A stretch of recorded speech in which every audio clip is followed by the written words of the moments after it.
Global happenings today. We communicate, we analyze global news. Stay tuned.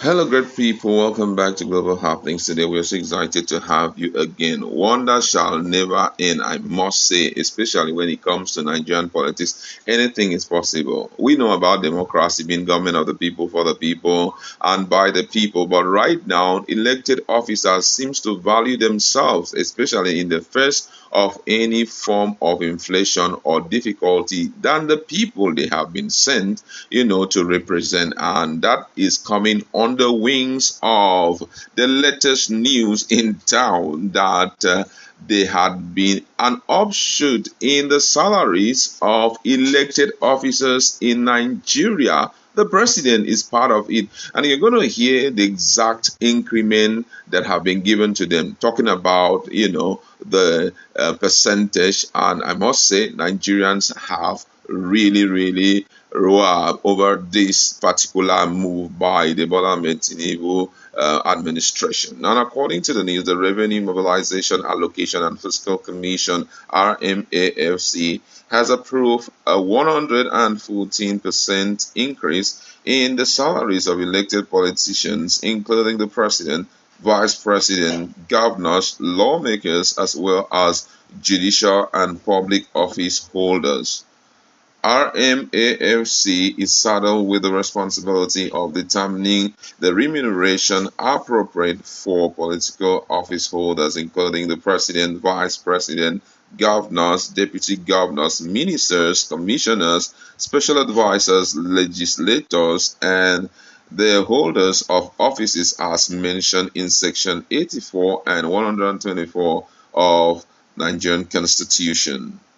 The Commission urged the 36 state houses of assembly to hasten effort on amendment of relevant laws to give room for upward review of remuneration packages for political, judicial, and public officers. According to NAN, the RMAFC chairman, Muhammadu Shehu, represented by Federal Commissioner Rakia Tanko Ayuba, made the call at the presentation of reports of the reviewed remuneration package to Kebbi State Governor Dr. Nasser Idris on Tuesday in Birnin, Kebbi.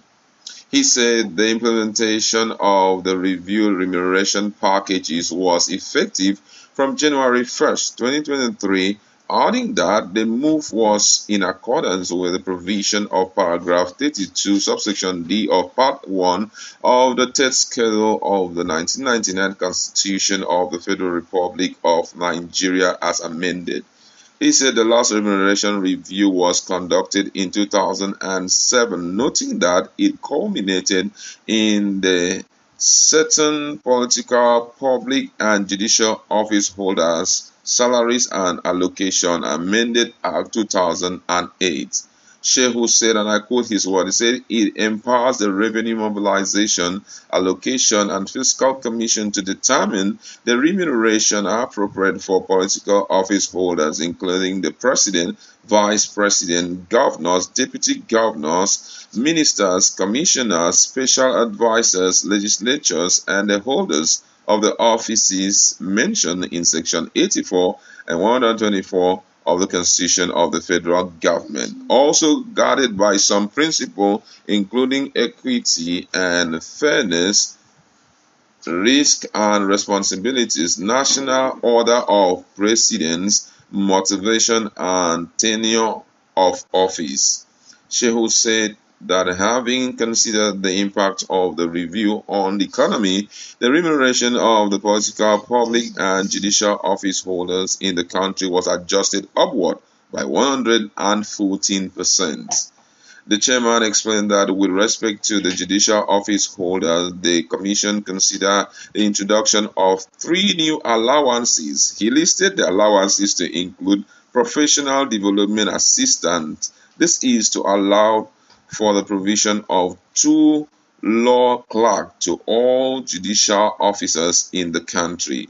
Long service allowance. This is to guarantee seniority stroke hierarchy between officers who have been on the bench for a minimum of 5 years and those that are appointed newly. This is unbelievable, I must say. Nobody believed that this kind of a thing can happen in our beautiful country, Nigeria. But guess what? Every administration comes with his own blueprint, with his own benefits. But this time around, so shocking that when the fuel subsidy has been removed, instead of the government thinking about the people whom they have been sent to govern, they are now thinking about the political office holder. And these are the people we call the senior servants. The people that should be thinking about the Nigerian populace. They are the people that are instead thinking about themselves. This is really, really not encouraging, especially considering the system of government we're running, talking about democracy. This is really out of it. Don't forget that when this issue of removal of fuel subsidy came up, the NLC, Nigerian Labour Congress, and TUC, Trade Union Congress, all of them, they came together and they had an intention of going on an indefinite strike until the government resolve the issue, at least to give Nigerian palliative, if not palliative, an increment in the salary of the people. And I don't think that the increment was pointing at the direction of 114. Even if it's pointing at the direction of 114%, at least it's meant to be looked into, reviewed, and other things happen in the process. But shockingly, elected officers, those people who have countless allowances, those who are going to enjoy diverse kinds of office blessings, they are the people that they are going to that they have increased already. Implementation is going to start, or implementation was already delayed, because from what we are hearing, it was backdated to January 1st, 2023, which means the outgoing guys, the outgoing elected officers, still have backlog of salaries that they are going to pay to them, at least 114%, which means it's going to be a double of what they have been collecting, more than double of what they have been collecting. Apart from being more than double of it, at least it's going to be like a severance for them to bid them farewell, and then the new guys will continue with it. And the big question is, does it mean that whoever that push for such a thing to happen, does it mean they don't understand the debt ratio of Nigeria as a country? Nigerian, as we are talking right now, as at the time President Muhammadu Buhari left office, what we heard was that monies were going to be borrowed to take care of both the capital and recurrent budgets of 2023. And right now, expectation was that for those in elected offices, possibly they will cut down on certain allowances and even on their own salaries. But right now there is a shoot, and this is done, at least this is the first time we are hearing this. Who knows what will happen to their own allowances?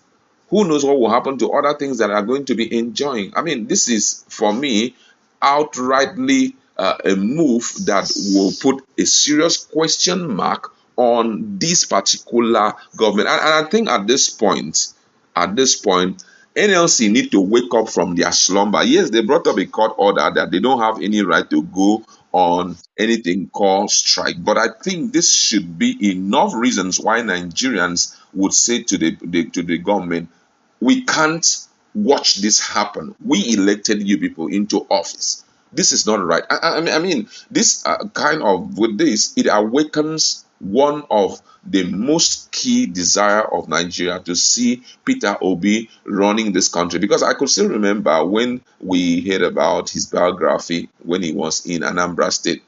It was quite an interesting one, seeing a governor who denied himself of things that were legitimately his, just to make sure that he leaves reasonable money in the coffers for the people to take. But this one, they are even increasing it despite the pile up of debts, debts that are on ground. They are collecting more money. They are increasing the salary of elected officers just to make sure that at least it clearly shows that they are both us. They are the ones. So there are no more chief servants, neither are they senior servants. They are now our masters. quite interesting, I must say. But however, let's wait to see what NLC, TUC, and other labor-related organizations will do.